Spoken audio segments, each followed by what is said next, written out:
আসসালামু আলাইকুম প্রিয় দর্শক, সবাইকে অনেক অনেক শুভেচ্ছা জানিয়ে শুরু করছি আমার আজকের রেসিপি। আমার আজকের রেসিপি হচ্ছে আরিসা পিঠা। তো চলুন দেখে নেওয়া যাক কীভাবে এই আরিসা পিঠা তৈরি করি।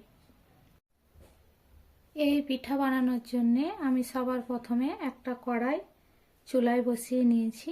এরপর এখানে দিয়ে দেব 1 কাপ চিনি, আর দিয়ে দেব এখানে 1 কাপ পানি। আমি একটা খুব ঘন রস তৈরি করে নেব। গ্যাসের চুলা অন করে দিয়ে অনবরত নেড়ে আমি একটা রস তৈরি করে নেব।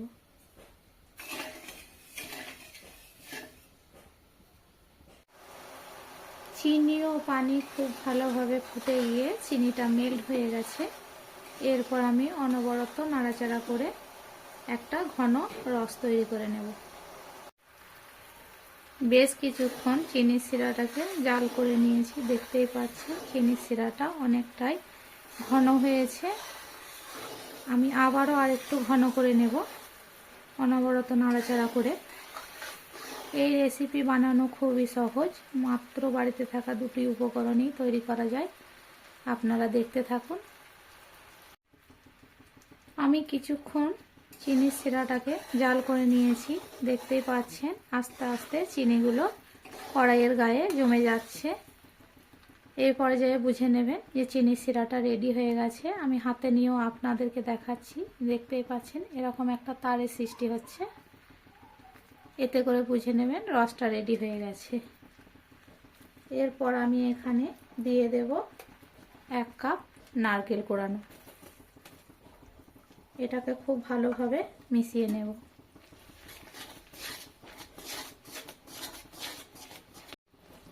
বেশ কিছুক্ষণ জাল করে নিয়েছি। এরপর এর মধ্যে দিয়ে দেব পরিমাণ মতো একটু লবণ, মিষ্টির স্বাদটা ব্যালেন্স করার জন্যে। এখানে নিয়ে নিয়েছি 2 কাপ ভেজা চালের গুঁড়ো। আমি অল্প অল্প দেব আর মেশাতে থাকবো। এখানে ভিজে চালের গুঁড়োই নিতে হবে, শুকনো নিলে ভালো হবে না। আবারও অল্প অল্প দিয়ে আমি মিশিয়ে নেব।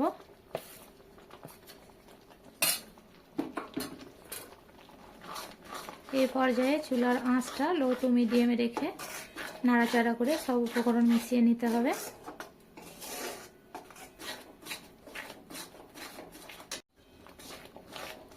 আমি বাকি যে আটাগুলো ছিল সেগুলো এর মধ্যে দিয়ে দিচ্ছি,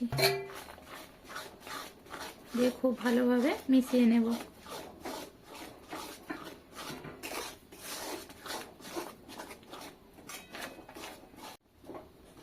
বেশ কিছুক্ষণ অনবরত নাড়াচাড়া করে দেখতেই পাচ্ছেন আমি এই পিঠের ডোটা রেডি করে নিয়েছি।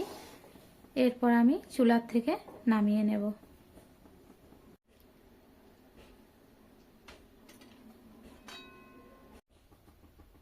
কিছুক্ষণ ঠান্ডা করে নিয়েছি। এরপর হাতে তেল ব্রাশ করে নিয়েছি।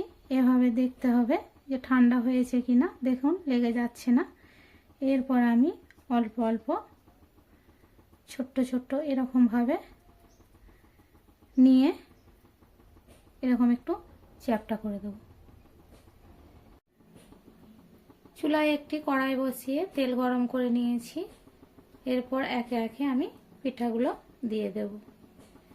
এই পর্যায়ে চুলার আঁচটা খুব হাই রাখা যাবে না, লোয়ে রেখে পিঠাগুলো তৈরি করে নিয়ে দিয়ে দেব।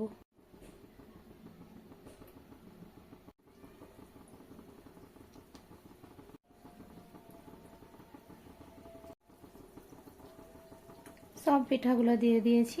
এরপর আমি হালকা আঁচে বেশ কিছু সময় নিয়ে ভেজে নেব। পিঠাগুলো কিছু সময় ভেজে নেওয়ার পর দেখতেই পাচ্ছেন কত সুন্দর আস্তে আস্তে তেল থেকে উপরে ভেসে উঠেছে। আমি আবারও কিছুক্ষণ ভেজে নেব যতক্ষণ না এক পিঠ একটা কালার আসছে। আবারও কয়েক সেকেন্ড ভেজে নিয়েছি। এরপর আমি আস্তে আস্তে উল্টে দেব।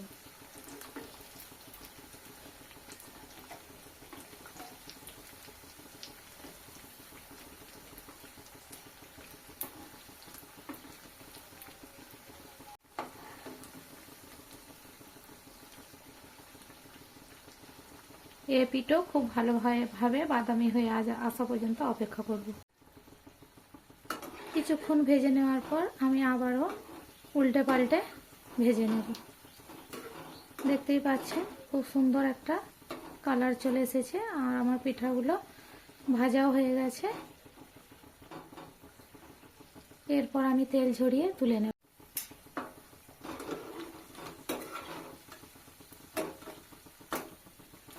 এর থেকে আর বেশি ভাজবো না।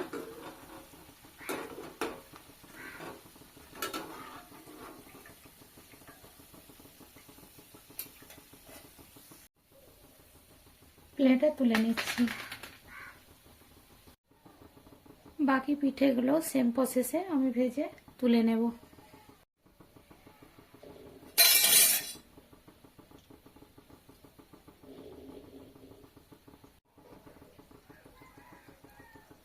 আমি একইভাবে বাকি পিঠেগুলো ভেজে আপনাদেরকে দেখাচ্ছি। কিছুক্ষণ ভেজে নেওয়ার পর এরপর আমি উল্টে দিচ্ছি আবারও পিঠেগুলো।